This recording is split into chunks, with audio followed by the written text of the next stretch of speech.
A blessed day, everyone! Welcome to Mommy Ursel's cooking videos.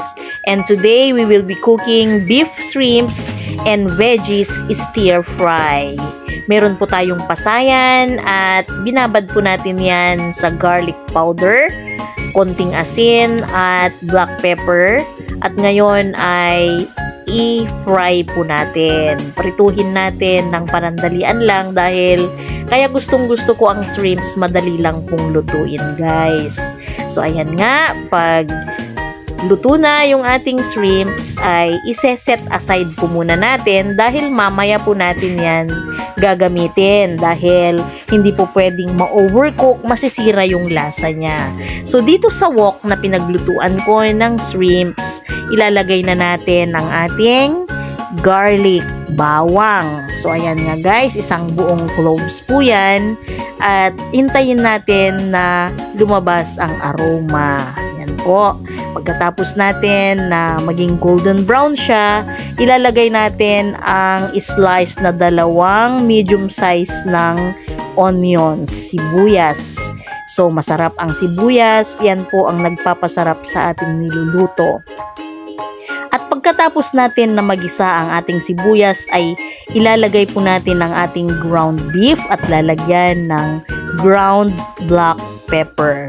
So gisahin lang, ipagpatuloy lang natin na halu-haluin at para lumabas manuot ang lasa. Meron po tayong string beans at sigarilyas, palang in Ilocano. Unahin po natin yung sitaw o utong sa Ilocano.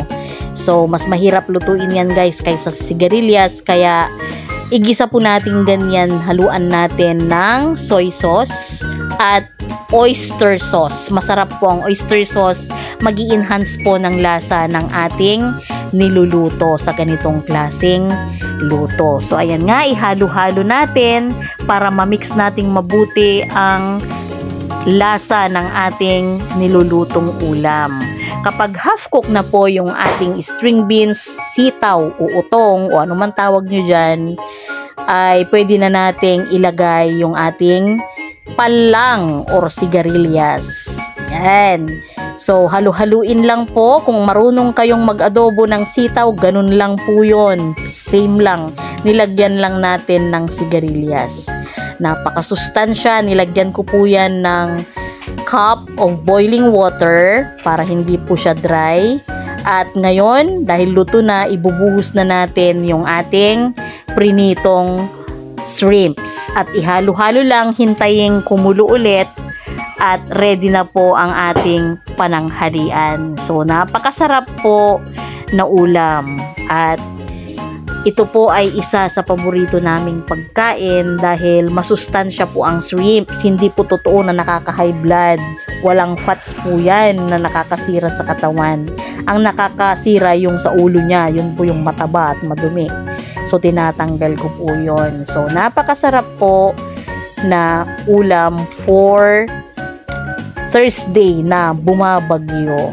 Yan guys. Diba? Napakasarap nga naman. Talagang sa hitsura pa lang ay matatakam ka na. So, pwede nyo pong gawin yan guys dahil panahon po ngayon ng sigarilyas. Marami pong sigarilyas sa palengke, maging maraming sitaw. Ang tawag ko po dyan ay beef, shrimps, and veggies stir fry. Shrimp is loaded with healthy vitamins and minerals, as well as micronutrients like choline, phosphorus, copper, and B vitamins, including niacin, B6, and B12. Yan ay ilan lamang pong nutrients na makukuha natin sa shrimp. Salamat po sa panonood. God bless everyone.